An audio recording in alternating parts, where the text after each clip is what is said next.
개척자이자 미얀마 선교의 위대한 선교사라고 불리는 아도니람 저드슨이라고 하는 선교사님이 계십니다. 이분이 20대 초반에 미얀마로 선교를 나가기로 결심하고 앤이라고 하는 그러한 자매와 결혼 허락을 받기 위해서 앞으로 장인 어른이 되실 아버님께 편지를 이제 보낸 내용이 이렇습니다. 따님이 저와 결혼하면 아버님은 바로 내년 봄에 딸과 헤어져서 이 세상에서 다시는 딸을 보지 못하실 수도 있을 것입니다. 따님은 선교지에서 고난을 겪게 될 것입니다. 바다의 위험과 인도 남부의 치명적인 기후, 극심한 가난, 모욕과 압제, 심지어 비참한 죽음에까지 노출될 수도 있습니다.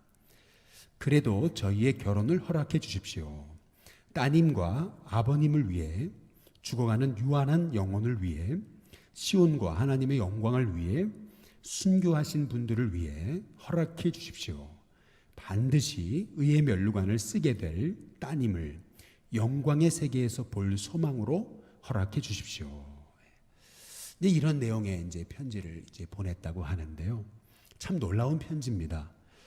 지금 우리 한국적인 상황에서는 도저히 이해할 수 없는 그러한, 정말 어떻게 이런 편지를 보낼 수 있을까라고 하는, 정말 우리하고는 수준이 다른 이제 그러한 편지입니다. 이 편지를 받고 이 앤의 아버지가 어떤 반응을 보이셨을까요? 놀랍게도 이 앤의 아버지는 딸에게 결정을 맡기겠다, 딸의 결정에 따르겠다, 이제 이렇게 고백을 했습니다. 그러자 이 앤이라고 하는 여성은 아주 깊은 기도와 고민 끝에 이제 친구인 그 리디아 킴볼리라고 하는 친구에게 이제 다음과 같은 편지를 보냈다는 겁니다. 나의 친구 리디아, 하나님이 막지 않으신다면 이방 땅에서 보낼 날들이 기대가 된단다.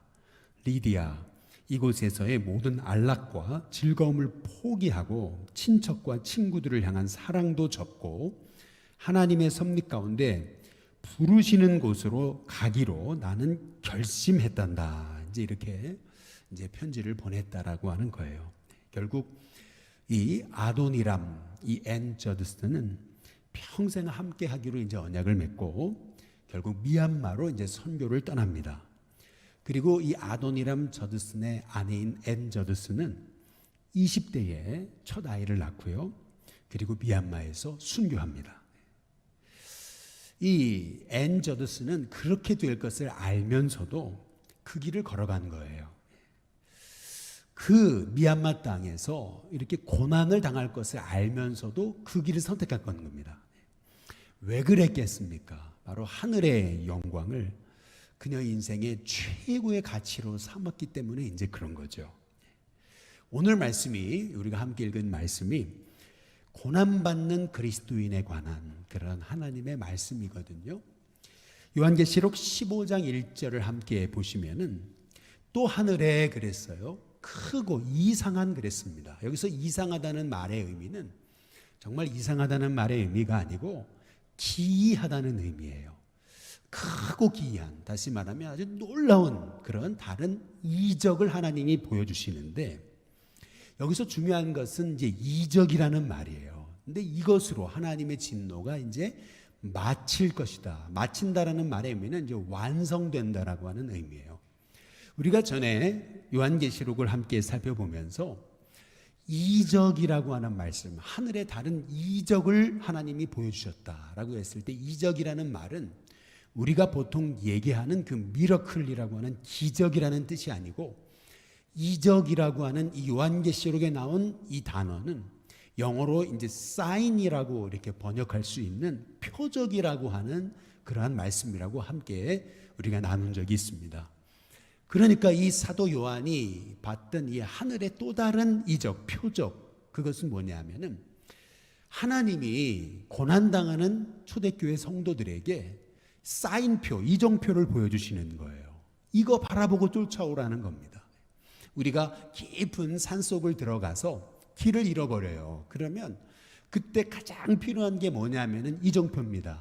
어디로 가라고 하는 그 사인표가 너무 필요한 거죠.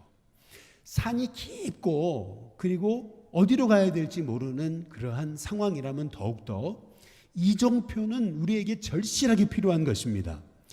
마찬가지로 초대교회는 지금 말할 수 없는 어려움 중에 있어요. 초대교회 성도들이 어디로 가야 될지 모르고 있는 이런 상황 속에서 하나님은 사도 요한을 통해서 하늘의 이정표, 하나님의 사인표, 바로 이곳으로 나아가라, 이거 바라봐라 라고 하시는 하나님의 음성으로 하늘에 또 다른 기이하고 놀라운, 크고 놀라운 그러한 이적을 보여주시는 거예요. 사인표, 이정표를 보여주시는 겁니다. 그러면 그 우리가 따라가야 될 그 이정표, 바라봐야 될 이정표가 뭐냐는 거예요. 이 고난의 시기에 우리가 정말 주목해야 될 이정표가 뭐냐는 겁니다. 그것이 뭐냐면 요한계시록 15장 2절에 보니까 이렇게 얘기합니다. 내가 보니 그랬어요. 불이 섞인 유리바다 같은 것이 있다라고 얘기하잖아요. 불이 섞인 유리바다. 그런데 그 불이 섞인 유리바다 같은 것이 있고 또한 짐승과 그의 우상과 그의 이름의 수를 이기고 그랬어요. 이기고 벗어난 승리한 자들이 이 유리 바닷가에 서서 하나님의 검은고를 가지고 찬양하는 이제 그러한 모습을 하나님께서 이제 보여주시거든요. 오늘 여기 말씀에서 우리가 먼저 주목해야 될 것은 그냥 유리바다가 아니고 불이 섞인 유리바다예요. 불이 섞인 유리바다가 있고 그리고 그 유리바다 가에서는 승리한 하나님의 종들, 짐승과 그의 우상의 그 수를 이기고 승리한 하나님의 종들이 하나님의 검은고 하프를 들고 마음껏 찬송하는 그런 모습을 하나님께서 보여주시는 것을 볼 수가 있거든요. 이것이 하나님이 우리가 따라가야 될 이정표라고 우리에게 말씀하고 계시는 거예요. 그럼 이게 무슨 뜻이냐는 거죠. 오늘 우리가 함께 새벽에 나누었던 말씀의 예를 하나 들어보자면요. 남유다는 여호야긴 유다의 제19대 왕 때에 바벨론의 느부갓네살이 이 유다를 침공함을 통해서 예루살렘을 침공함을 통해서 불과 왕이 된 지 3개월 10일밖에 안 된 100일밖에 안 된 이 여호야긴을 사로잡아 가지고요. 그래서 바벨론 땅으로 그를 볼모로 사로잡아서 질질질 끌고 갑니다. 그러면서 이 왕만 끌려간 게 아니고 수많은 지식인들 그리고 소위 이 유대의 브레인이라고 하는 똑똑한 사람들 그리고 소위 굉장히 이렇게 그 전문인들 뭐 대장장이 힘쓰는 사람들 뭐 전쟁에서 이렇게 꽤나 이렇게 공적을 나타낼 수 있는 사람들 뭐 한두 사람도 아니고 수만 명을 이 바벨론으로 다 끌고 가는 거예요. 결국 하나님의 성전은 불타고 무너지고 그리고 성벽은 완전히 초토화되고 그 예루살렘은 완전히 이 바벨론에게 짓밟혀가지고 결국에는 남겨진 자라고 하는 것은 소위 비천한 자들, 가난한 자들, 없는 자들, 병든 자들, 연약한 자들만 남고 그 예루살렘 땅은 완전히 바벨론에게 이제 멸망당하는 이제 그러한 역사를 오늘 새벽에 우리가 함께 이제 살펴봤거든요.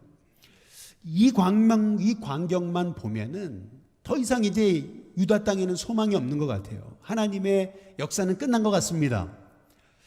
그러나 하나님의 그 넓으신 깊으신 구원의 계획에 본다면 우리는 여기에서도 우리는 소망을 찾는 거예요. 그게 뭐냐면 이 바벨론은요 북이스라엘을 멸망시킨 아수르하고는 달랐어요. 아수르는 북이스라엘을 멸망시키면서 완전히 북이스라엘에 있었던 그 사마리아 백성들을 이방 땅으로 완전히 이주시킵니다.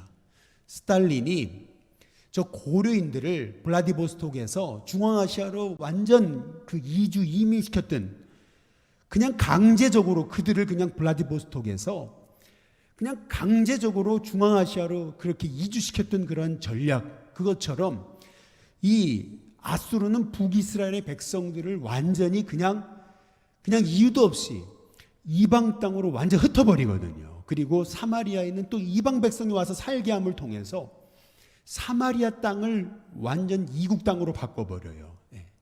근데 반면에 바벨론은 다릅니다. 바벨론은 그렇게 아수르처럼 잔악하지 않았어요. 수많은 지식인들을 끌고 갔지만은 그러나 이 유다 땅에 비천한 자들, 못 가진 자들, 연약한 자들, 병든 자들 이런 사람들은 남겨놨습니다. 훗날 70년이 지나고 그 비천한 자들, 연약한 자들이 이 유다, 이스라엘을 회복시키는 또 다른 남겨진 자, 그루터기가 됐던 것을 이제 볼 수가 있는 거예요. 이렇게 하나님의 계획의 역사는 우리 생각과 판단을 뛰어넘어요. 하나님은 이렇게 연약한 자를 들어서 다시 일으키셔서 하나님의 구원 역사를 다시 시작하시거든요. 마찬가지예요. 지금 이 초대교회는요, 엄청난 지금 고난의 한복판에 있어요.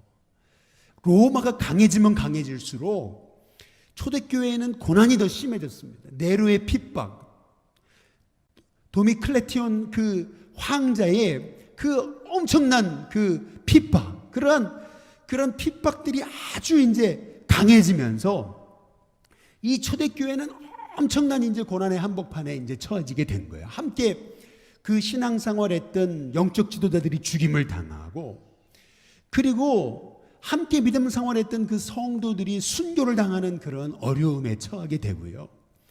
뿐만 아니라 로마 황제에 숭배하지 않는 사람들은 완전히 이제 그 사회에서 왕따 당하는, 사회생활을 할 수 없는 로마인으로서의 그 권리를 누리지 못하게 되는 그러한 직장을 빼앗기고 직업을 빼앗기고 먹고 사는 데 어려움이 생기게 되고, 뿐만 아니라 이런 어려움을 당하지 않기 위해서 어떤 사람들은 믿음을 배교하는 거예요. 신앙을 버리는 거예요. 그렇게 되면서 교회는 힘을 잃는 것 같기도 하고, 성도들이 세상에 지는 것 같기도 하고, 그리고 하나님의 뜻이 성취되지 않는 것 같은, 너무나 성도들이 세상 사람들보다 못해 보이는 이제 그러한 정말 위기를 이제 그 봉착하게 이제 됐던 것이 이제 초대교회의 환경이었던 것이거든요.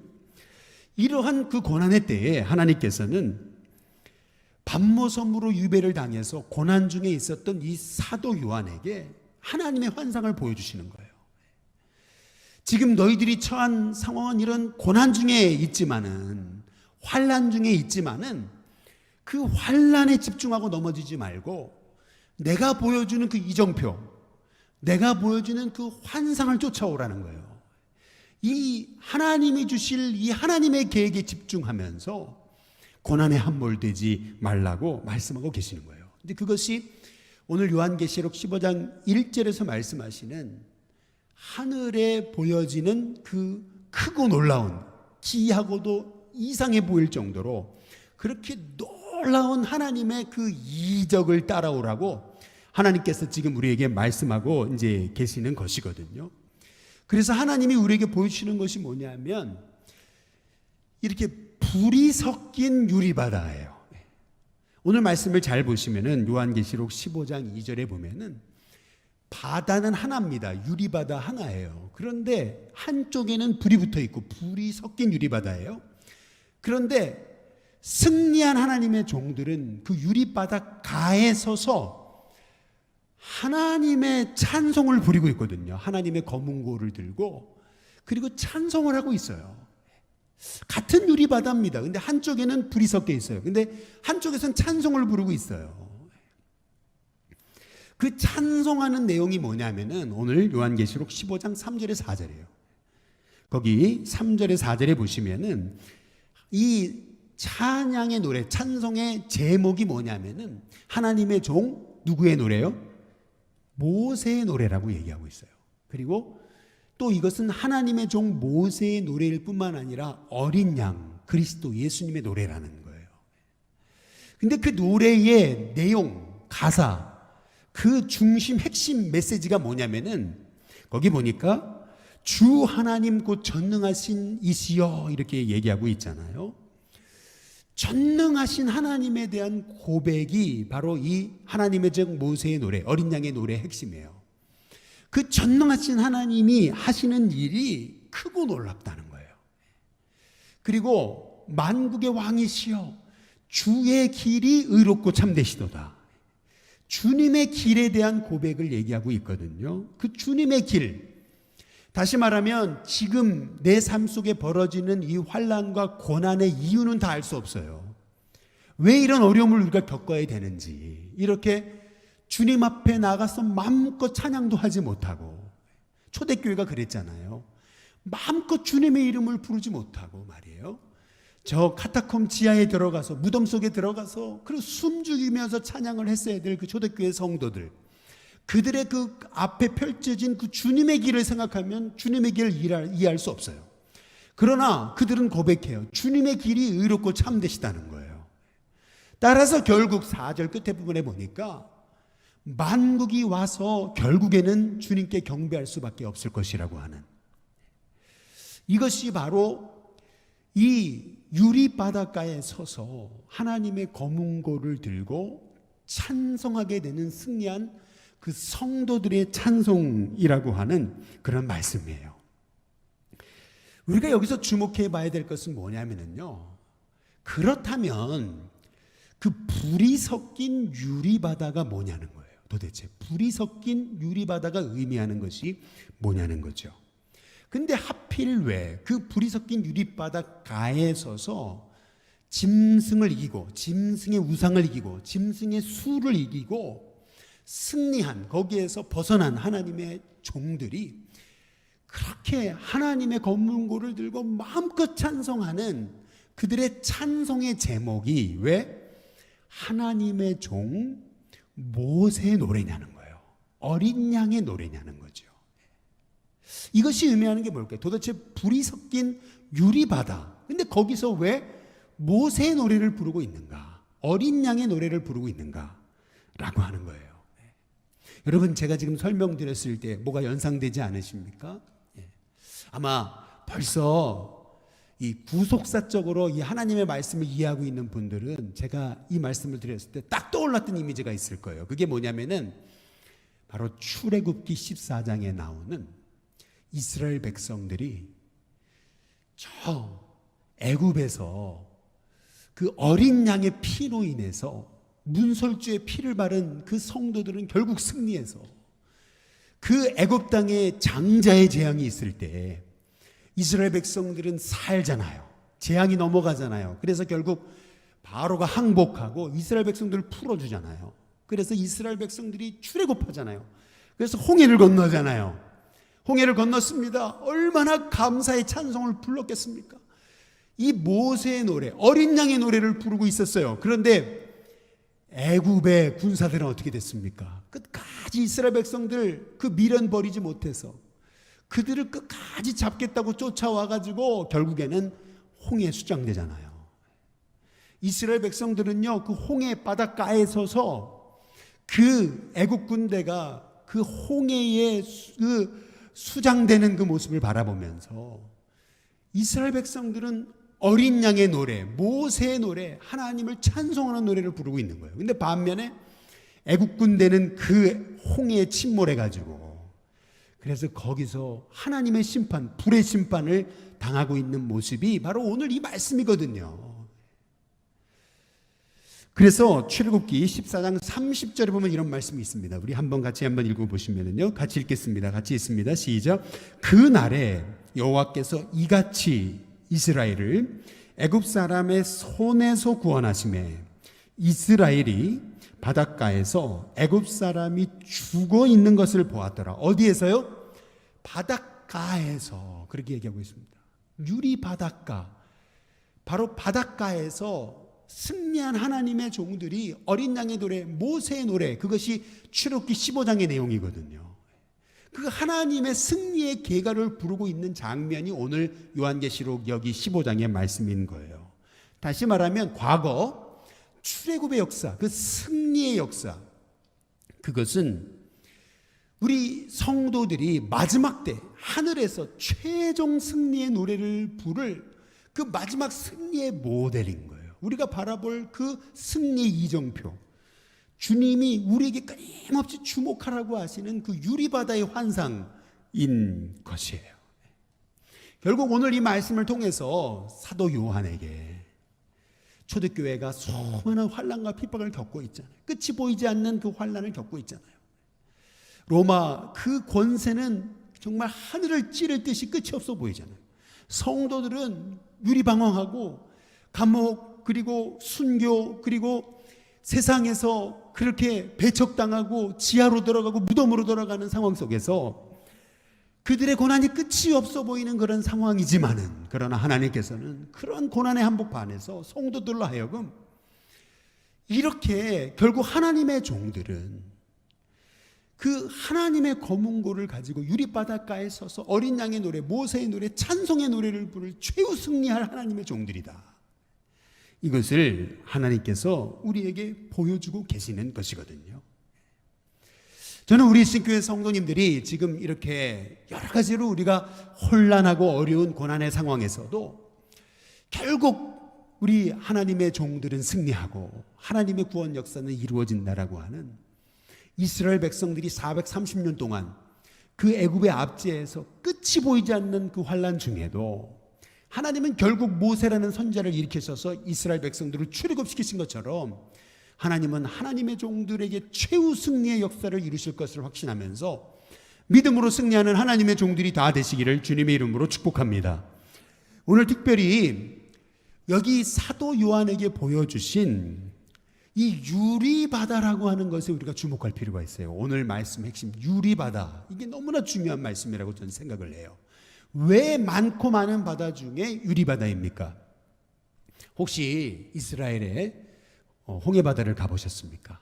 저는 홍해바다 앞에 서서 너무나 그 장엄함, 그 홍해바다의 그 창의람, 그 정말 그 광대함을 바라보면서 참, 야, 이게 홍해바다구나, 야, 여기가 홍해구나 라고 하는 그런 감격 속에 젖어본 적이 있어요.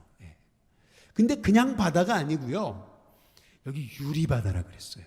저는 그 신혼여행을 사이판을 갔었거든요. 근데 그 사이판 바다에서 뭐 사이판에 가보니까 할 일도 없어요. 그냥 바닷가에서 노는 거예요. 근데 그 바닷가가요 얼마나 아름답든지요. 근데 그 바다가요 정말 유리바다 같아요. 그 안에 물고기들이 다 보이고요. 그 안에 있는 뭐 그 산호 뭐 이런 것들이, 모래 같은 것들이 다 이렇게 비쳐 보여요.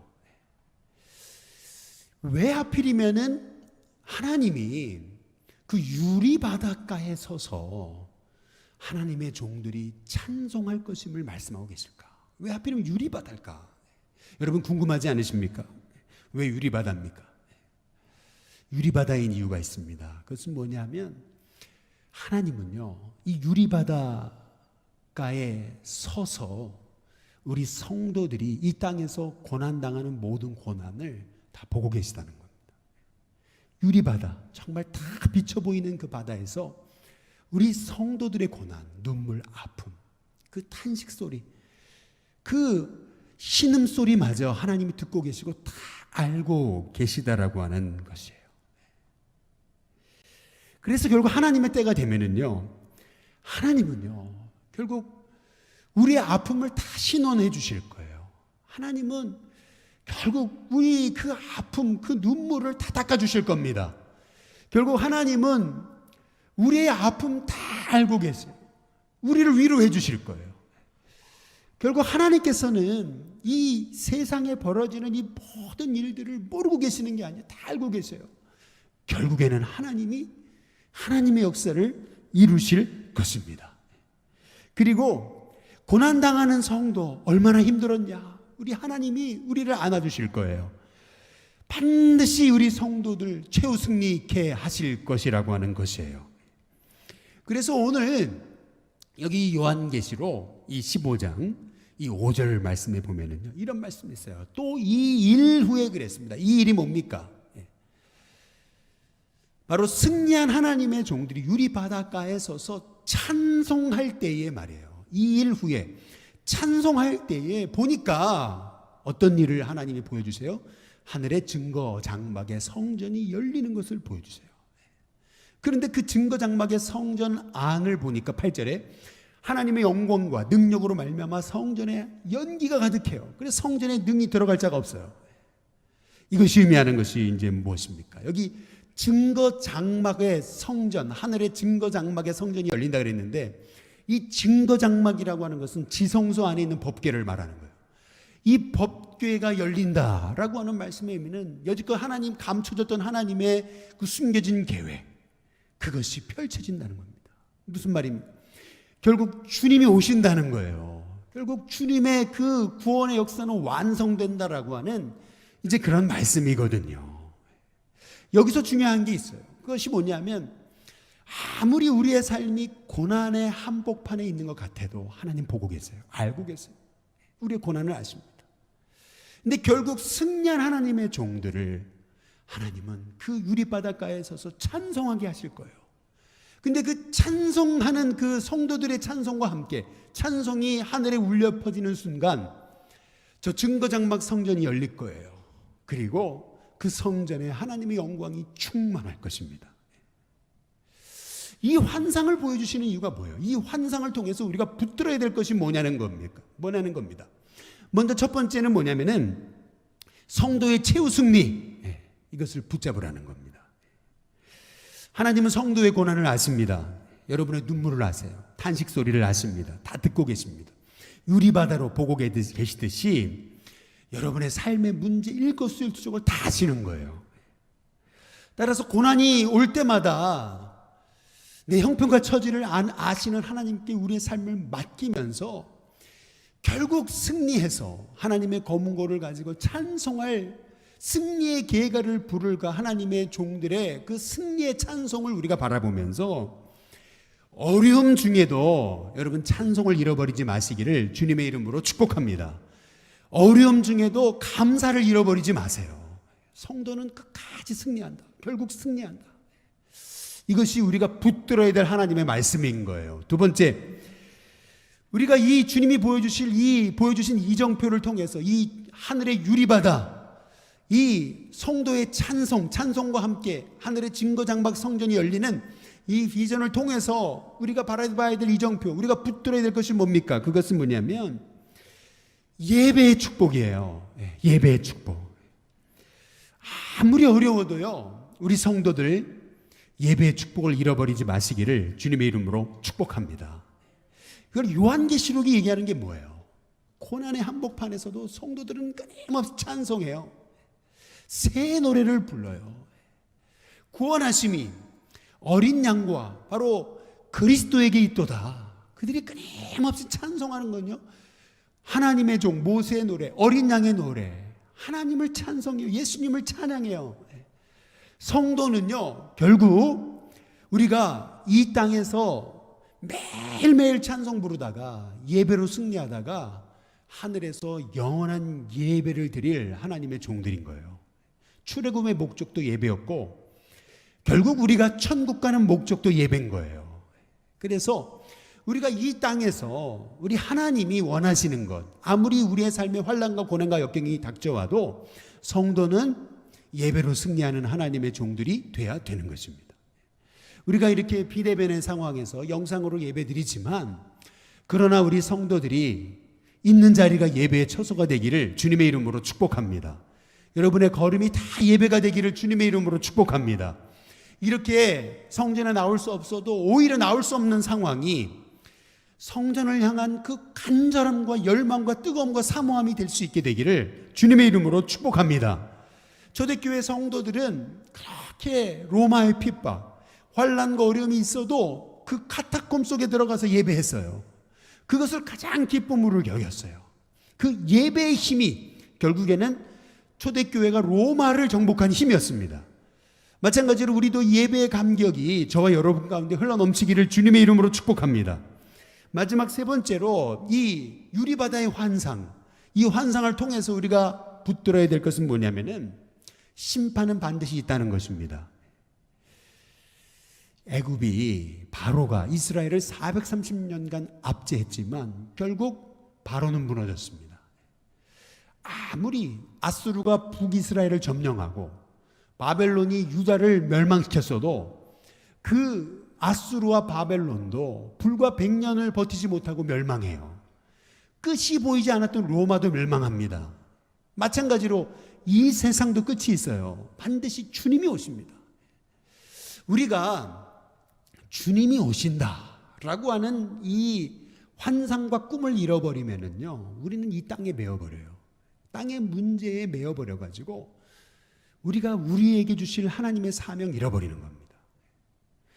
여기가, 이 땅이 우리가 바라볼 전부가 아니고 우리는 저 주님의 그 하늘의 증거 장막, 바로 하늘의 새하늘과 새 땅, 그 유리바다에서 승리한 하나님의 종들이 하나님의 그 어린 양의 노래, 찬송을 부를 것을 우리가 바라보지 않는다면은, 우리의 시선이 하늘에 있지 않고 땅에 있으면은요, 우리는 매일같이 추잡해져요.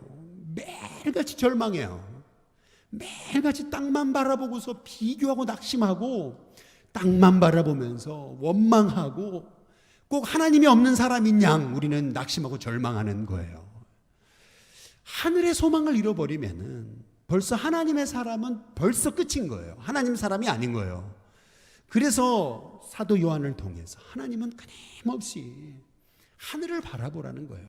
그래서 오늘 요한계시록 15장 1절에 내가 보니 그 하늘에 그 기이하고 놀라운 큰 그러한 정말 하나님의 그 놀라운 또 다른 이적을 보여주셨다 그러잖아요. 그 이정표거든요. 우리가 바라봐야 될, 주목해야 될, 우리가 거기에 시선을 둬야 될 그런 하나님의 꿈이거든요. 주님이 오신다. 이것은 우리가 바라봐야 될 최종 우리의 목적지인 거예요. 이것을 놓치면 우리는요, 이 땅에서 절망합니다. 소망 없어요. 결국에는요, 우리는 그냥 이 땅에서 그냥 잘 먹고 잘 살다가 그냥 흙으로 돌아가서 사라질, 멸망당할 그러한 유한한 어리석은 인생일 뿐인 거예요.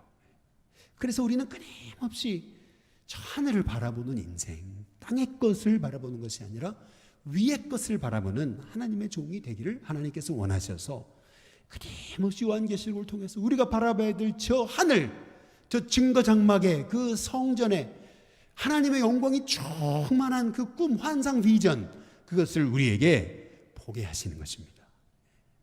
제가 이 말씀만 드리고 이제 마치겠습니다. 전에 제가 섬길 때 제가 인도네시아에서 온 그 신학생들 한 20여 명을 이끌고서 설악산을 가게 된 적이 있습니다. 설악산에 가면 권금성이라고 여러분 있잖아요. 권금성을 가려면 케이블카를 타야 되죠. 그리고 케이블카를 딱 타고 나서 거기서 이렇게 조금 이렇게 걸어 올라가면은, 언덕을 이렇게 바위를 올라가면은, 그러면 이제 꼭대기 권금성이 나오죠. 이제 케이블카를 타고 이제 올라가가지고 중간에 이제 그 바위 틈에 이제 딱 앉아가서 잠깐 쉬는데, 저는 그때 그 감격을 지금도 잊을 수가 없어요. 그게 뭐냐면, 그 인도네시아에서 온 그 신학을, 목회의 길을 가겠다고 하는 그 인도네시아 신학생들이에요. 인도네시아 사람들입니다. 근데 그 신학생들이요, 갑자기 우리 찬송이나 한번 부를까 그러면서 한국어로 찬송을 부르는데, 그 찬양의 노래가 뭐였냐면 이와 같은 때엔이었어요. 이와 같은 때엔 난 노래하리, 사랑을 노래하리 주님께. 주님 사랑해요, 주님 사랑해요, 사랑해요, 사랑해요, 주님 사랑해요. 이 찬양을 부르는데요, 다른 이제 관광객들이 이제 이렇게 올라가는데 그걸 기이한 모습으로 이제 보고 있음에도 이분들이 얼마나 이렇게 그 화음을 넣어가지고 아름답게 찬양을 부르든지요, 참 그 찬양이 아직도 생각이 나요. 근데 그 생각이 나는 이유는 뭐냐면, 여러분 전에도 한번 말씀드린 것처럼 인도네시아는 세계 최대 이슬람 국가입니다. 그 세계 최대 이슬람 국가에서 이슬람 청년들이 그 예수를 믿고 구원받고 하나님의 자녀가 돼가지고, 그래서 신학까지 하게 됐어요. 목회자까지 됐습니다. 그리고 나서 아무도 알아주지 않는 오지에 들어가서 이들이 이제 목회를 하는 거예요. 목회자가 되는 거예요. 교회를 세워야 되는 거예요. 누가 알아줍니까? 고난이 있죠. 핍박이 있죠. 환난이 있죠. 그러나 그들은 그 주님의 길을 가겠다고 선택한 젊은이들인 거예요. 누가 알아줍니까? 그 인도네시아 땅에서 누가 칭찬해 줍니까? 그러나 주님의 길을 가겠다고 한국까지 와서 한국의 앞선 그 신학의 그 비전을 보겠다고 와가지고 잠깐 이렇게 관광을 하면서 그러면서도 하나님이신 자연을 보며 찬송하는 그들의 모습을 보면서요, 주님 사랑해요, 주님 사랑해요 이 찬양을 부르는데 그게 참 마음에 감동이 됐습니다.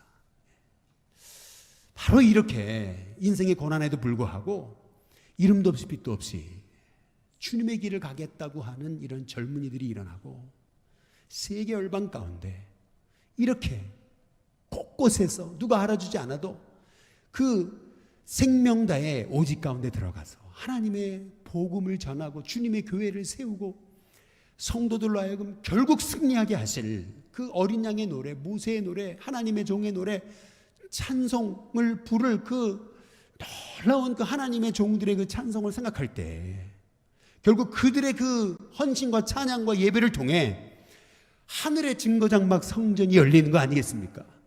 결국 주님의 영광이 그 하늘 위에 가득하게 된 것이 아니냐는 거죠. 마찬가지로 우리도 지금 고난의 때를 살고 있지만 하나님의 역사는 쉽게 이루어지지 않을 겁니다. 그러나 고난 앞에 절망할 것이 아니에요. 우리 앞에 아무리 끊임없는 고난이 펼쳐 있다 하더라도 끝까지 믿음의 끈을 놓지 않고 찬송 잃어버리지 않고 하나님의 종은 승리한다는 확신을 가지고 날마다 예배의 감격을 가지고 우리가 우리의 사명 잃어버리지 않고 주님 오신다, 주님 오신다, 주님 승리하신다, 저 하늘의 증거장막 성전이 열리며 새하늘과 새 땅 주님이 오신다, 바로 우리가 진짜 바라봐야 될 곳은 저 천국이다라는 믿음의 환상을 가지고 우리가 오늘도 저 하늘 바라보고 나아갈 때에 저와 여러분을 통해서 하나님의 그 숨겨진 비밀은 성취되고 하나님의 영광이 이 땅 가운데 가득하게 될 줄로 믿습니다. 저와 여러분이 이 소망, 환상, 이 이정표, 이 꿈을 향해서 이 유리바다의 이 환상을 바라보면서 승리하신 주님, 우리의 시름과 눈물과 고통을 아시는 주님, 우리를 외면하지 않으실 거라는, 눈물 닦아주실 것이라고 하는 그 사실을 확신하면서 이 믿음의 선한 싸움에서 승리하는 저와 여러분이 다 되시기를 주님의 이름으로 축복합니다.